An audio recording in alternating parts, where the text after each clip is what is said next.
Fellas, 2024 has been a bit of a crazy year for MMA. We've had some good moments this year, we've had some bad moments this year, but overall it's been a bit of a crazy year, and we're going to be highlighting the saddest moments of the year so far in 2024, when our favourite fighters lost, the fights that, you know, made MMA fans the most emotional, and just when you watch your favourite fighter lose, and it's not a good feeling. We're going to be highlighting some of those moments. Like always, if I've missed any fighters out on this list, because I guarantee I've probably missed a few out, let me know in the comments, but we'll go in there with the first fighter, and it is Charles Oliveira losing at UFC 300 to Arman Tsarukyan. I'm going to put this in A tier. Now, I feel like after the first Makhachev loss, obviously everyone was sad that Oliveira lost his belt because he's one of the most exciting fighters in the UFC, but I still feel like people had hope. He KO'd Beneil Dariush, and Oliveira's just known for his style where he's always able to pick up wins even if he loses the first half of the fight. So I feel like people had hope in Oliveira, but I feel like now that he's lost to Arman Tsarukyan, that's kind of the nail on the stamp, and that's kind of just taken Charles Oliveira completely out of the title picture in the lightweight division. And considering he was one of the funnest active champions in the UFC, it's not a good thing to see. He's one of the most likable fighters, he's one of the most interesting fighters, so to see him get pushed away from that title, and he's probably not going to win the belt again unless he goes on like a big streak. I don't see him beating definitely don't see him beating Islam Makhachev, and I just feel like his kryptonite has been exposed as wrestlers. So for Charles Oliveira, losing to Arman Tsarukyan, it isn't like he got KO'd and it wasn't like he got destroyed. It was a very close fight, but the fact that he's been pushed even further away from that title picture, and it's likely that he's not going to get a title shot probably again unless he goes on a streak, it's definitely not a good thing you want to see as a Charles Oliveira fan. So I'm going to put Oliveira in A tier. He can still have fun fights. He's not completely washed. Like I said, his performance against Arman Tsarukyan wasn't that bad, and it was a very close fight, but I think the title picture, I don't think it's there for Oliveira anymore. So I'm going to have to put Oliveira in A tier.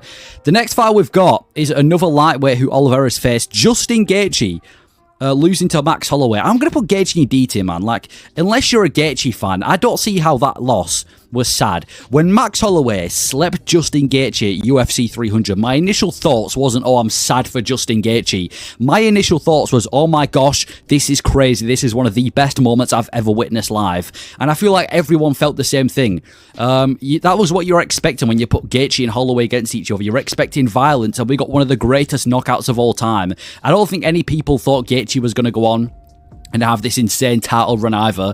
I don't think anyone thought he was ever going to beat Makhachev. He's made for fun fights, and that fight with Max Holloway was a fun fight. Yeah, he got knocked out, which I guess isn't fun to see, but I wouldn't say I'm sad that he got KO'd. I mean, we wanted to see violence, we saw violence, and it produced one of the greatest knockouts of all time. So even though there's Gaethje fans out there, and there's a lot of fighters that I would prefer to get slept over Justin Gaethje, it's not a sad knockout. The only sad part is that we're probably not going to see Gaethje for another few months. That's it. So I'll put that in D tier. Not really a sad KO in my opinion, or a sad loss. It's just, you know, it was a fun fight that didn't go well for Gaethje.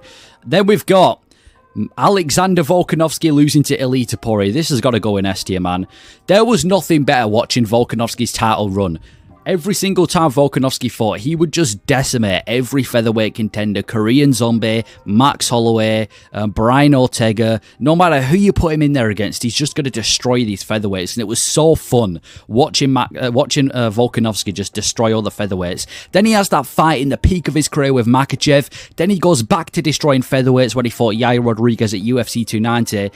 And then it started going wrong when he faced Islam. Got KO'd by Islam Makhachev, and then he lost his belt for the first time in absolutely years when he fought Ilia Topuria. And he's now no longer a champion. I don't know if he's ever going to become a champion again. He's probably not going to be back for a while. And the Volkanovski era is officially over. And it's not a good thing to see. I wanted his era to go on for so long because he's such a likable guy, such a fun fighter. So to see him get knocked out by Ilia Topuria in the second round, especially after he just got KO'd by Makhachev too, it's definitely not a good thing to see. Again, he's not completely washed. He's not like Tony Ferguson level, but when you watch a fighter that's been at the top level for the longest time losing that fashion, especially when it's Volkanovski, I don't think any MMA fan wants to relive that moment ever again. I think that was CGI. We need to skip that moment when he got KO'd by Topuria. Good for Topuria. We've got an undefeated champion in Topuria. I guess that's fun, but man, watching Volkanovski lose is never a good thing. So I'm going to have to put Volkanovski losing in S tier. The next fighter we've got, Rebellis Despaigne. I'm putting this in C tier. Nah, I'm putting it in B tier. Now, when Rebellis Despaigne lost, I was not sad that Rebellis Despaigne himself lost. I was never there like, oh my gosh, Rebellis Despaigne has lost, what am I going to do? It was more for the sake of the heavyweight division. Robelis Despaigne could have made the heavyweight division great again. We've got Donald Trump making America great again. Robelis Despaigne making the heavyweight division great again. This guy, we thought he would be the Terminator of fat heavyweights. Fat, unathletic heavyweights that are unranked. We thought Robelis Despaigne was going to be the Terminator, and he's just going to KO them all on the feet and expose the division. And in his second fight in the UFC, in a boring fight, he gets throat checked by Waldo Cortez Acosta. And that's definitely not the case anymore for Robelis Despaigne. We had so much hype on this guy's name for the fact that he was finishing people so quickly, and for that potential to get flushed down the drain in one loss, and the fact that he got exposed that he's got no stamina, no grappling, and yeah, it just wasn't a good thing to see. Again, I'm not sad about, you know, Robelis Despaigne himself losing. It was more for the sake of the heavyweight division, and that the fact if this guy could have climbed the rankings, it would have just been hilarious. Like, imagine we got to see this guy put Shamil Gaziev out of there. That would have been hilarious. But yeah, Robelis Despaigne losing has to go in B tier, not because it's Despaigne, but for the sake of the heavyweight division. And talking of heavyweights, Tai Tuivasa losing to Marcin Tybura. Yeah, this is going to go in B tier too. Now, yeah, he's just, I don't really, the state of Tuivasa's career is a complete mess. This guy went from, could have fought John Jones if he'd have beaten Cyril Gane, and now he's on a 4-fight losing streak, all by way of finish. And I feel like the Tybura loss was sad, because that was the first, like, most people thought he was going to go out there and KO Tybura, because his other losses were to Cyril Gane, Pavlovich, and Volkov. Those guys are at the top end of the heavyweight division, but to lose to Tybura, it was not a good look for Tuivasa, especially that he got finished so quick as well. And I reckon if Tuivasa has one more fight, he could be cut. I missed this guy when he was in his, like, when he was on a winning streak, when he was KOing people straight into a shoey. That was so fun. And now we're just at the point where we might have to actually discuss this guy getting cut from the UFC. So Tuivasa losing to Tybura, it was just, I didn't want to see it, man. It was a sad thing to see. He's on a 4-fight losing streak. He could be cut from the UFC soon, and I just want to see this guy KO someone and go straight into a shoey. So that's going in B tier. Then we've got Johnny Walker. Yeah, Johnny Walker losing to Ankalaev. I think that was the first event we actually had this year. Yeah, that's not really a sad loss. I'm going to put it in, I'll put it in D tier, actually. Yeah, it wasn't really a sad loss. I mean, Johnny Walker's kind of one of those flip a coin fighters. You flip a coin, he might win, he might lose. No one ever thought Johnny Walker was ever going to win a belt. We kind of just watched Johnny Walker for his goofy stand-up and for his interesting fights, and he still has that. He wins some, he loses some. It is what it is. You can either expect Johnny Walker to get slept, or he's going to put someone away. So I wouldn't say I was, you know, sad that he lost to Magomed Ankalaev, even though it would have been cool to see Johnny Walker, of all people, be the guy to KO Ankalaev and then go and get a potential title shot. It would have been really cool, but I'm not sad that Johnny Walker's lost. He's got a fight up and coming with Volkanovski, which I think is very winnable for Johnny Walker. So again, not washed, and even though his chin might not all be there, he's still a fun fighter, and I wouldn't say I'm sad that he lost to Ankalaev. So I'll put Walker in D tier. Then we've got Sean Strickland losing to Dricus du Plessis at the beginning of this year for the first pay-per-view of 2024.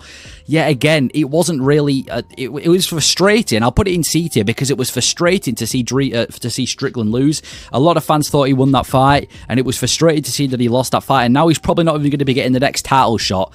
But he's straight back in the title picture. He's just beating Paulo Costa last weekend, and he's straight back into the title picture, and hopefully he gets a title shot after Adesanya. Well, I hope he gets a title shot before Adesanya, but it doesn't look like the UFC's going that way. So yeah, I wouldn't say I'm sad that he lost to Dricus. It was a fairly decent fight, especially for the, you know, Strickland's level, because he's not known for having the most interesting fights. He lost a title fight, is what it is. I wouldn't say I'm sad. I'd like to see him be fight for a belt soon, which he's probably going to do. So yeah, I can't say I'm sad about Strickland losing to Dricus, and we're probably going to see the rematch soon anyway. So I'll put that in C tier. Frustrating, but not sad. Then we've got, talking of last weekend, Dustin Poirier losing to Islam Makhachev. I'm putting it in C tier, man. Listen, nothing against Islam Makhachev, but how good would it have been if Dustin Poirier, of all people, goes out there in one of his final fights, his final chance at an undisputed belt, went out there and put Islam Makhachev, of all people, to sleep? That would have been a fairy tale. That would have been amazing. And that would have been probably one of the most emotional wins in UFC history. But we don't live in a fairy tale, we live in reality. And Islam submitted him, and it is what it is. Yeah, it was very... listen, I'm not going to say... In fact, no, I'm going to put it in A tier. I'm going to put it in A tier because even though it was sad to see, I don't think most people were expecting Poirier to win the fight anyway. and it was a fun fight. It wasn't like he got taken down and dominated in the first round. It was a fairly competitive fight in comparison to what we were expecting. Even though it was sad, I wanted to see Dustin Poirier get that belt, and his title aspirations are completely shattered. 3 title shots, got finished in all of them. He's still one of the best fighters to never win a belt, and it was a fun fight. So Poirier losing to Islam, I've got to put that in A tier. That's still an A tier sadness for me, but yeah, wasn't an extremely sad loss. Could have gone, not could have gone either way, got submitted, but you know what I mean, like he's still a fun fighter. Then we've got another guy that fought on 301, Steve Erceg. Steve Erceg obviously fought the pay-per-view previous to this, and he lost to Pantoja. Yeah, I'm not going to say that was a sad loss. Again, it was quite frustrating because it would have been cool, especially when people were reacting to the scorecards, but he fought Pantoja, the best flyweight in the world, in like his 3rd or his 4th fight. He took him to a very competitive decision and he fell short. I wouldn't say it's sad. That fight proved that Steve Erceg still got major potential in this flyweight division, and he could definitely have a chance to win a belt again. And like I said, it was his 4th fight in the UFC. I can't really say, like, it's not like he's been on this massive streak of wins like Volkanovski and then lost. He's had 4 fights in the UFC, or 3 fights or whatever, and had a very, very competitive fight with Pantoja. I can't say that's an emotional loss. It was super close as well, and Steve Erceg's right back into that title picture. 1 or 2 more wins and he's probably going to be getting a title shot. So for Steve Erceg, yeah, I wasn't really sad that he lost the fight. It would have been cool to see Steve Erceg get the win in like his 4th UFC fight against the best flyweight, but I wouldn't say I'm necessarily sad about it.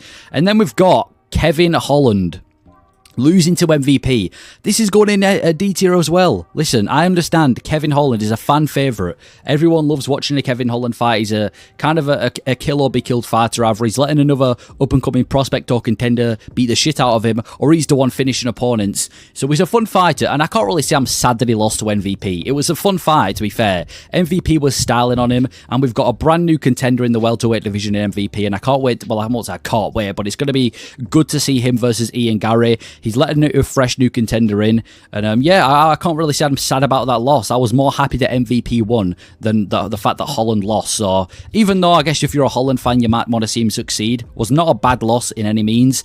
And then finally on this list, we've got Stephen Thompson losing to Shavkat. I'll put that in C tier. It would have been, listen, I like Shavkat. He's one of the most intriguing contenders in the entirety of the UFC. But man, it would have been so cool to see Stephen Thompson go out there and win, man. Stephen Thompson at 40 odd years of age, go out there and beat an undefeated contender in Shavkat. That would have been cool. And again, I don't think Stephen Thompson's completely washed. He's not on this big losing streak. He still picks up wins here and there. He's still a fun striker in the UFC, especially for his age as well. So even though he lost to Shavkat, I think most people were expecting him to lose to Shavkat, and it wasn't really a sad loss. It's never good to see Stephen Thompson lose, but it wasn't like he got KO'd like Anthony Pettis did to him. So that is my list of the saddest losses in the UFC this year. Let me know your thoughts on this list, and if I should have added any more fighters, and your overall thoughts on this list. But thank you for watching.